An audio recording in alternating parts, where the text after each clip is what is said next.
Good morning and welcome back to Plannercraft. I'm Natalie and today I'm going to be finishing off the digital side of our Armoir project. So bear with me one moment just while I get to your comments.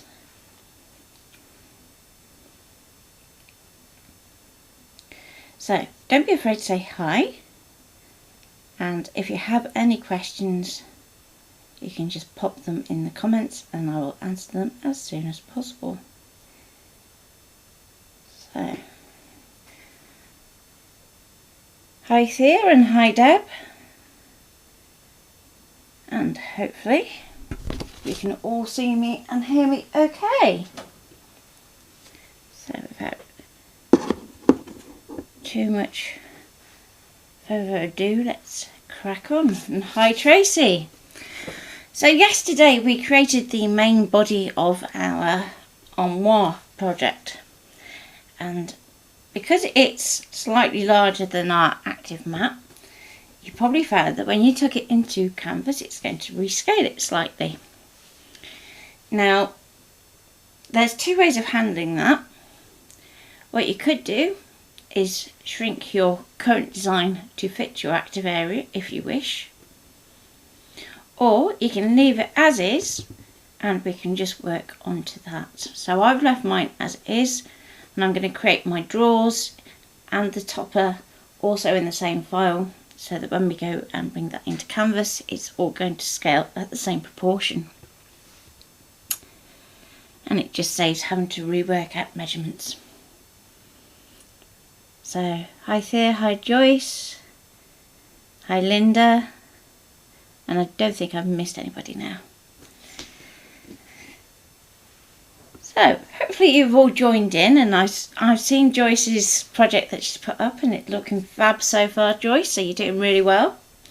And if anybody else wants to join in, you can post your photos either on the page or on the group. Speaking of the page, the main Plannercraft Facebook page has changed today because Facebook have done a big update on it. Fabulous.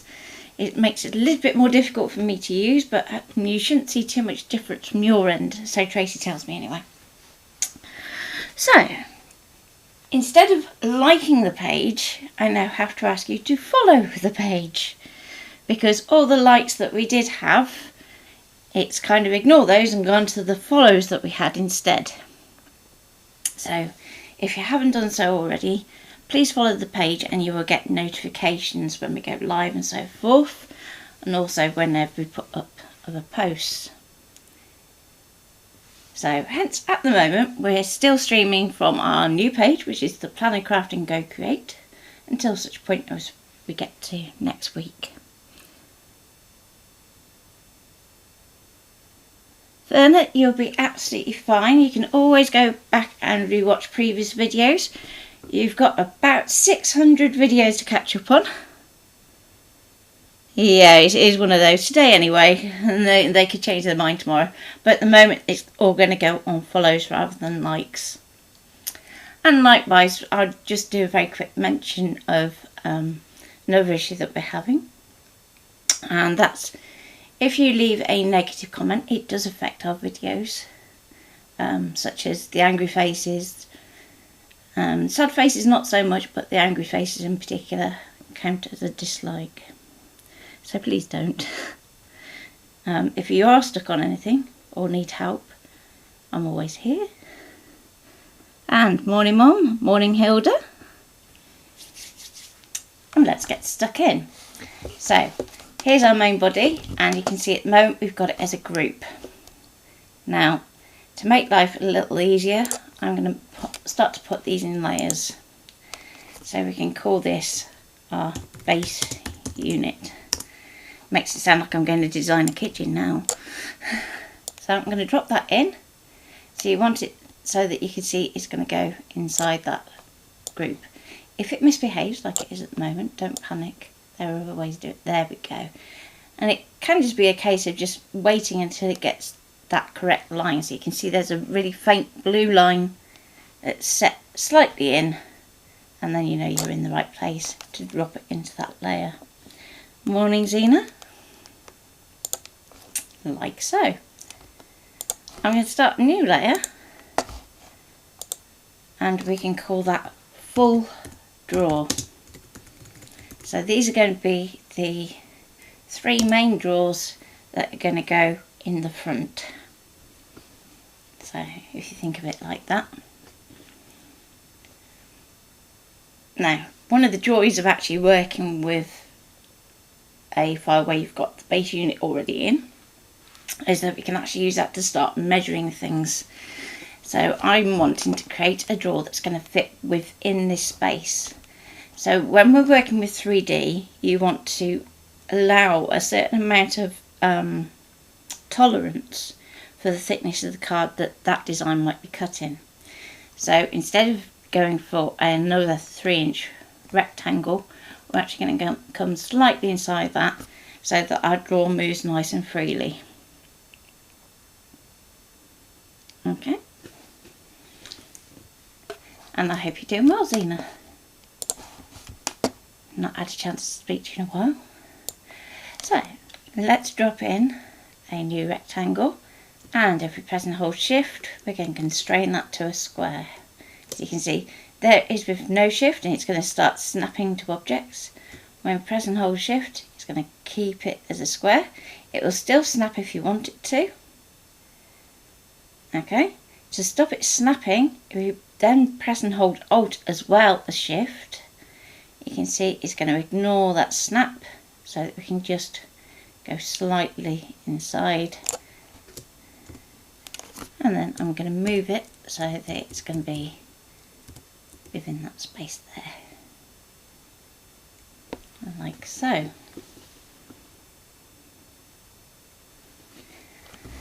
So as we want to do a drawer, that means it's going to have sides on all 4 sides, so that centre square is just going to be a score line. So you can see we've got a dashed line there that's going to give us a nice score.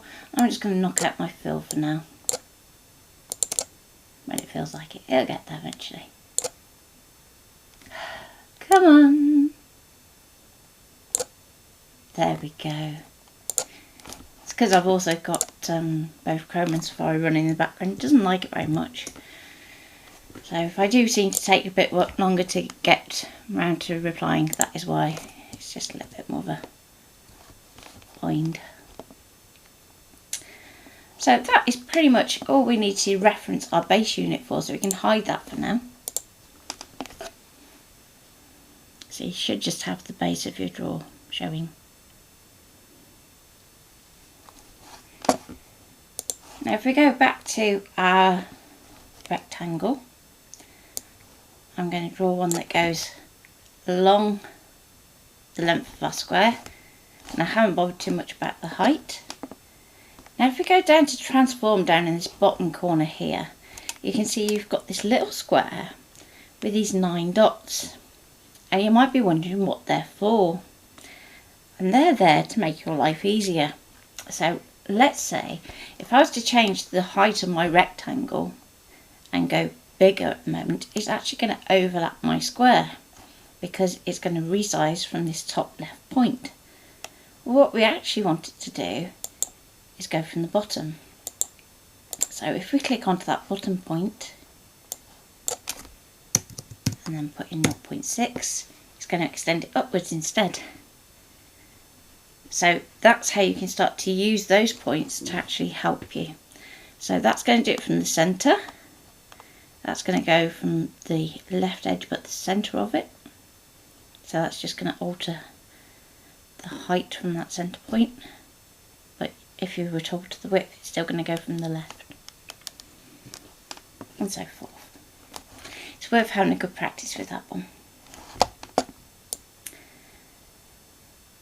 So we cleared our guides yesterday, so we can start to pop in some new ones.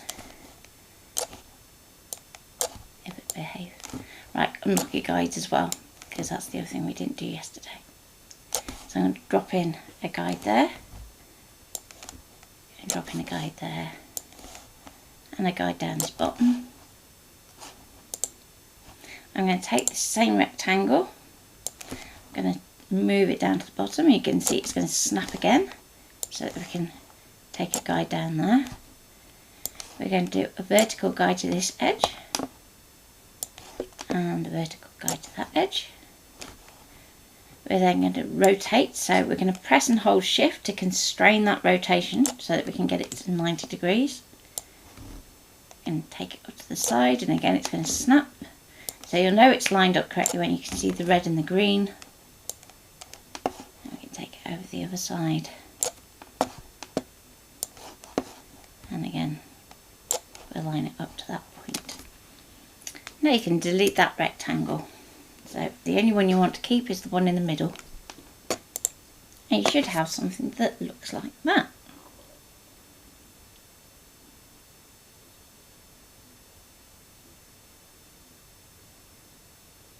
Okay. So next I want to actually create this outer cut line. And this one's going to take a little bit of time, so I'm going to go through nice and slowly with you. I'm going to start off in this second intersection just here at the top, and we're going to use our path tool again. So we're going to click and click again.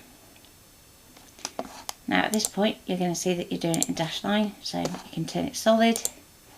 You can change it to black so that you know it's a cut line. Now you're going to come down like so. So this is going to start to create our glue tabs.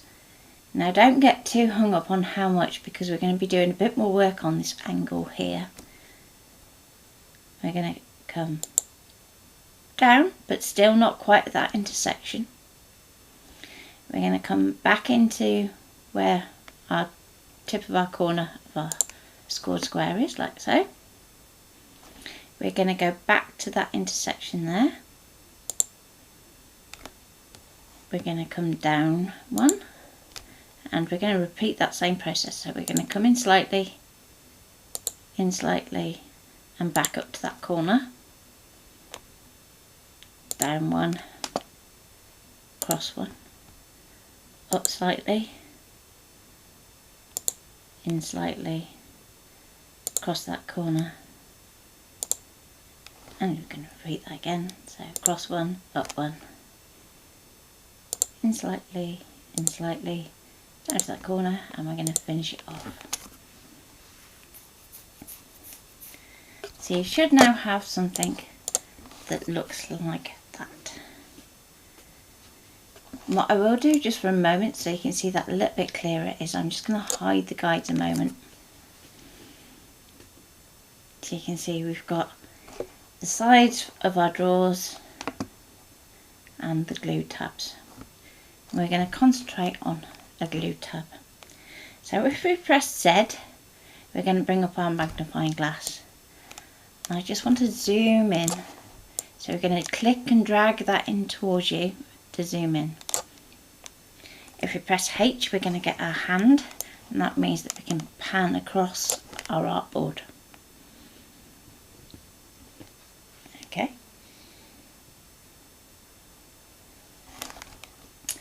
Now if it helps, you can bring your guides back in, just so that you can make sure that nothing's shifting. We're going to go to our select tool, and we're going to select that outer curve. We're going to press A to access our nodes.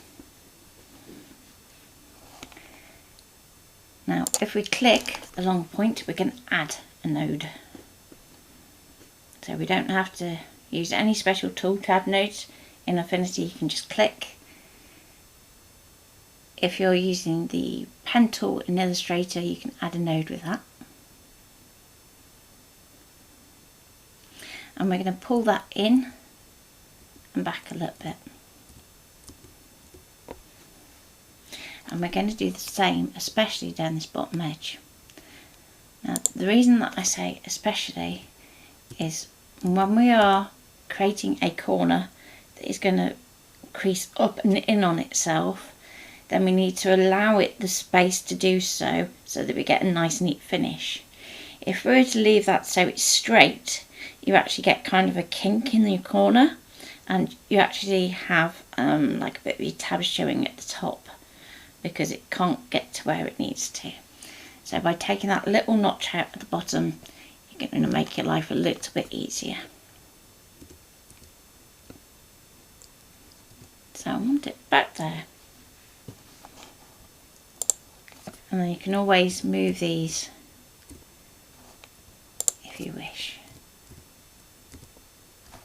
As long as this edge here isn't dead straight, you should have a nice neat finish to your draw. So we're going to do that to each tab. So if you want to use it for future reference, you can always screenshot this. So if you're watching on a tablet, you can just use the home and power button on an iPad. And I can't remember what you do on an Android, I have to be honest. I haven't used my Android tablet in so long.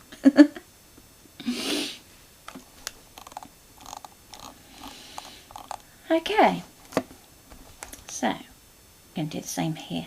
So add a node, so click. And I'm just using my arrow keys on my keyboard to move my node.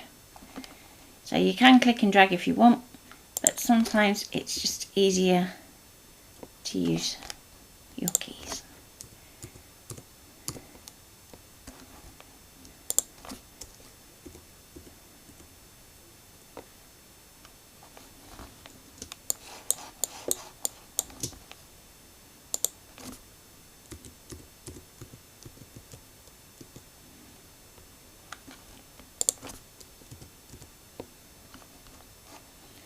And we're going to do the same here.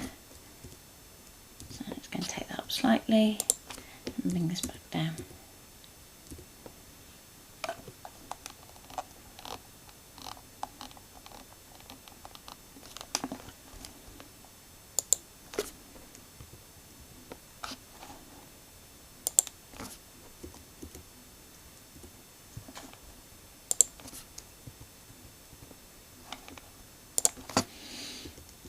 There we go.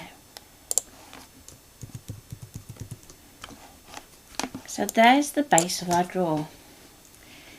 The next thing you want to bear in mind is how you want to actually get that drawer in and out. So you could put a finger hole in one side so that you can actually pull it out that way. You might want to put a little hole in the front so that you could put a brad through, or some kind of little handle if you feel that way inclined. You might want to do a slit to put a little ribbon loop through. The choice is yours. If you want to do like a little ribbon tab, you can also extend the front panel so that it actually bends round.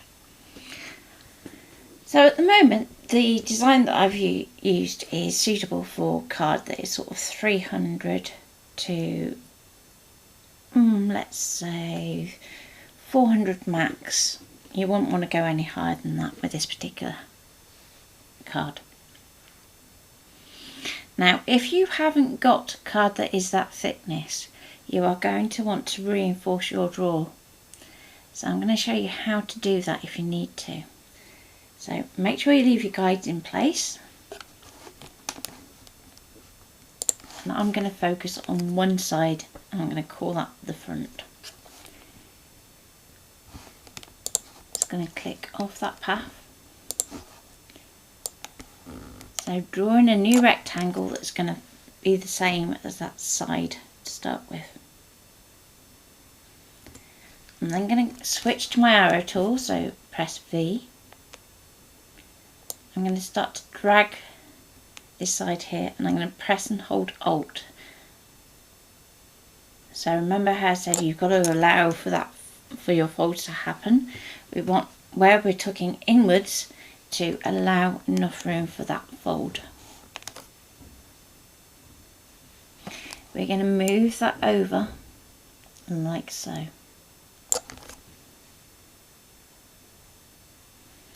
we're going to select that shape and our curve shape, and we're going to weld the two together.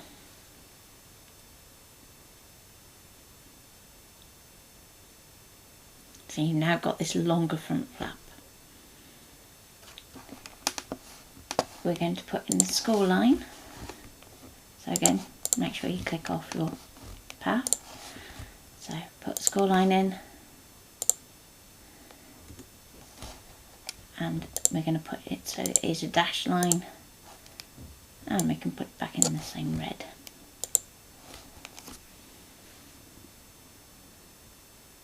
Okay.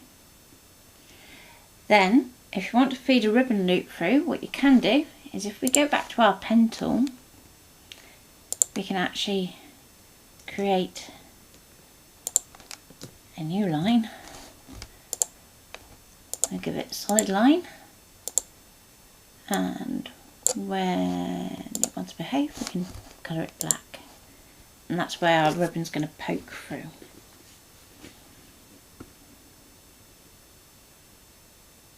Okay, so that's one option. So if I call that ribbon,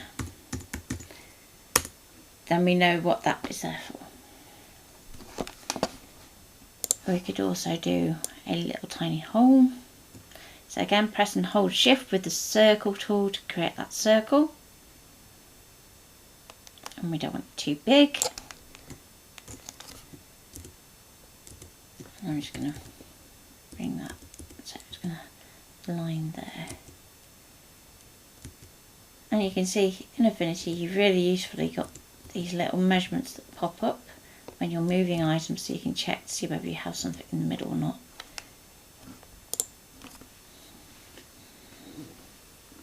Okay, so we can call that Brad.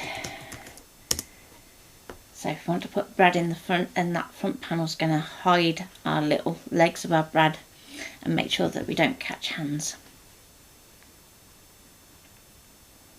So the option really is yours as to which you would like to do.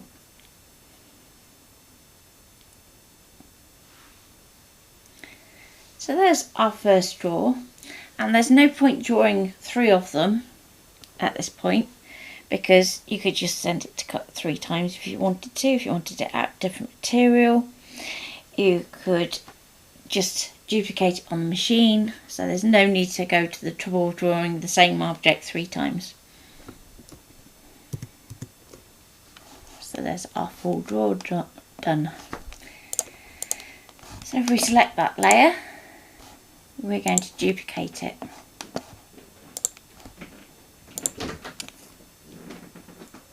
Hello, Trouble. Hello.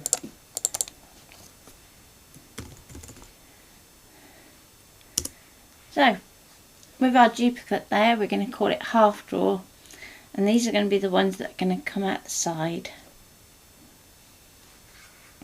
You okay? Early lunch.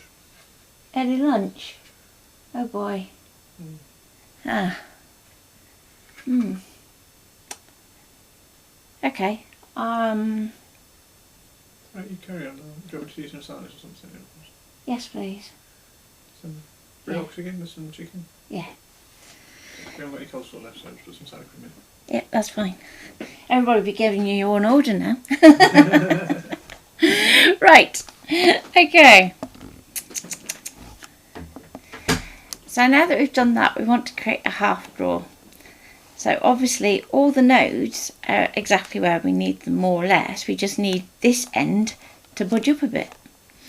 So the way I would do it is get a guide, and I'm going to snap to that centre point, like so. Okay.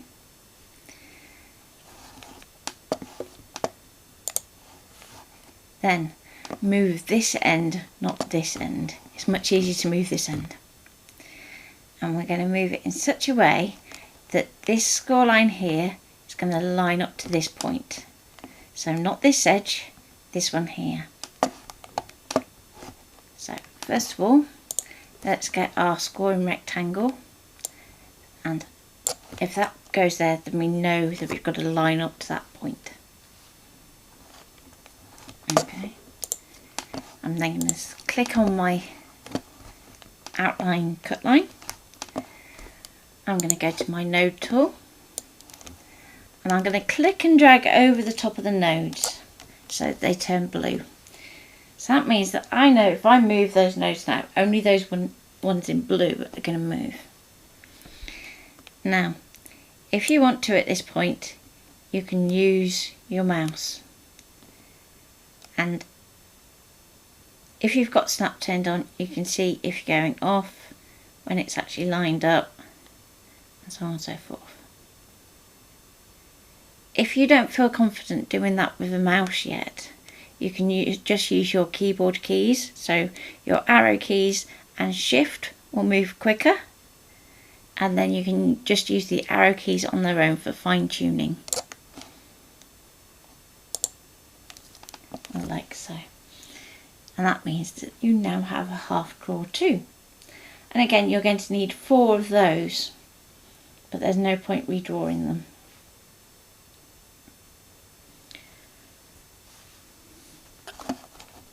So finally, I'm going to put my base unit layer back on, because now I want to do the top section. So I'm going to clear my guides again. So if we go to our guides manager and remove all guides.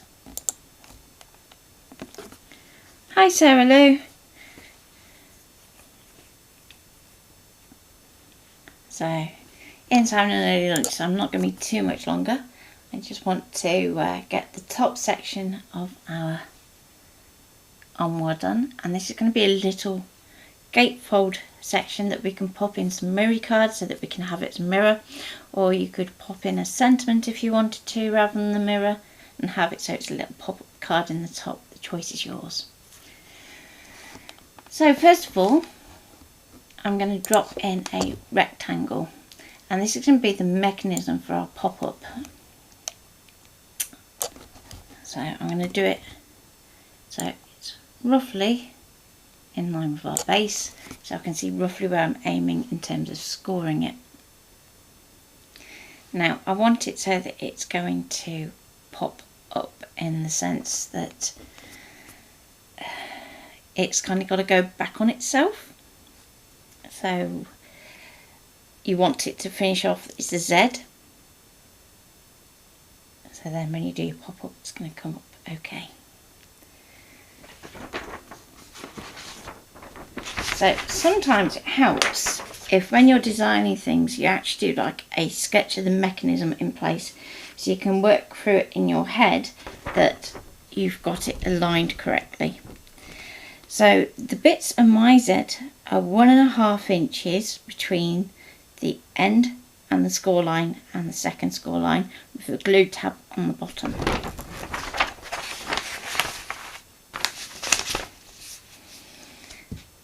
So to make life a little easier, I'm going to do a height of 1.5 like so that I can see the different sections of the mechanism. So I'll just put that there, and these are being a bit dense, so let's put a different stroke on them just so that you can see them a bit better, because they are in the wrong layer. Let's take those out of there. There we go.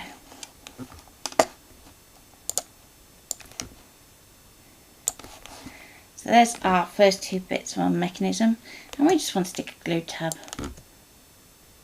at the bottom.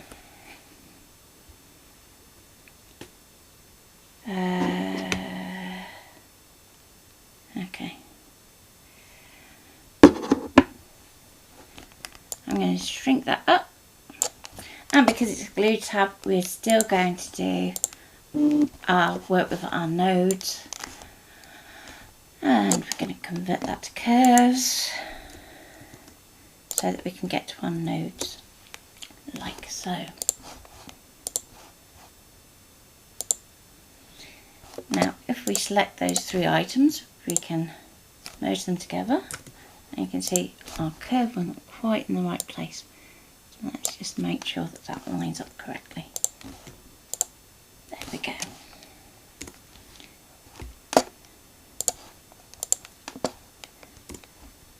And we're going to put a score line across there.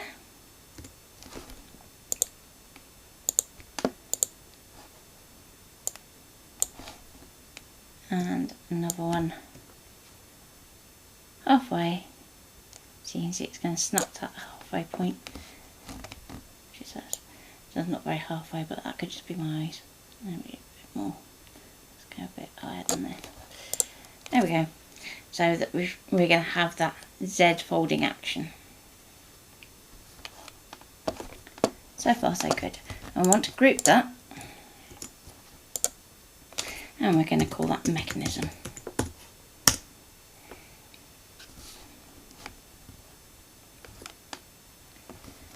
Then we want to create a little topper to go on top.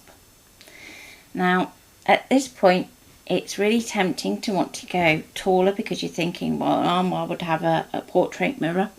What I would say is try and resist the temptation to do that, because you want it so that it's going to fold down nicely onto your box. If you do it too tall, it's going to overhang that edge. So I'm going to work again within that same base square there.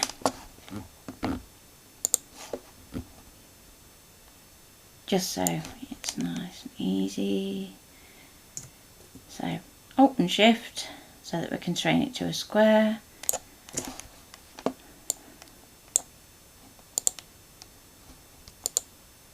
And black line. Come on, Affinity. It's really been playing up since it's done the last update.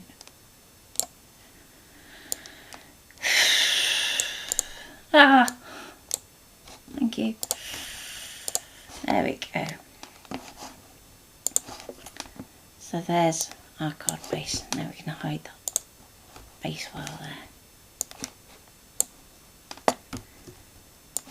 So I want another one of those that's going to slot on this edge.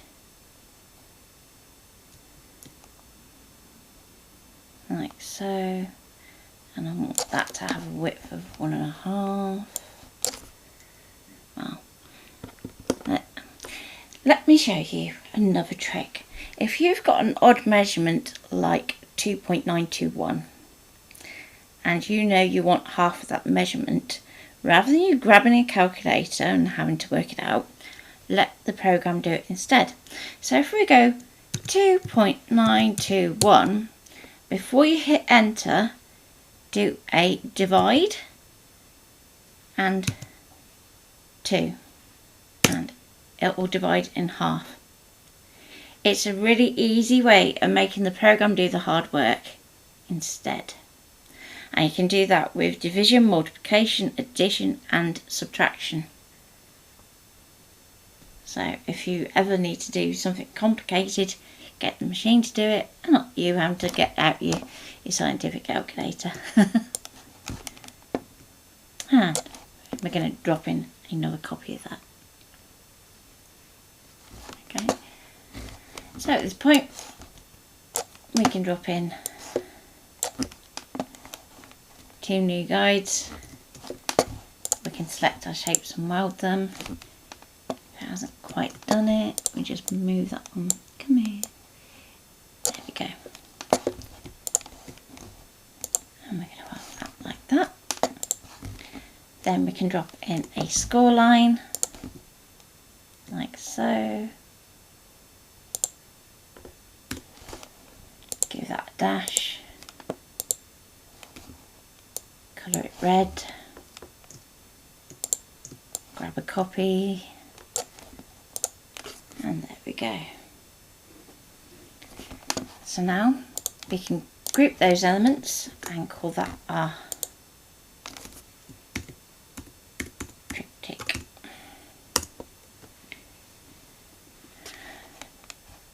Always helps if you can spell it properly. Oh, I do hope Bracken's okay.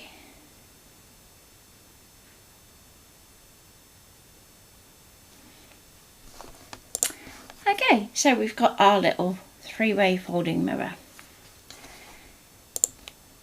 Now, to get the benefit of exporting everything and it all scaling as one, you want to turn everything on when you do your export. So I'm going to go to File, Export, and go to SVG. I've got a preset that's called Scan and Cut, so if you haven't got that already, don't try looking for it because you won't have it. But you can set one up if you go to More and then use these settings.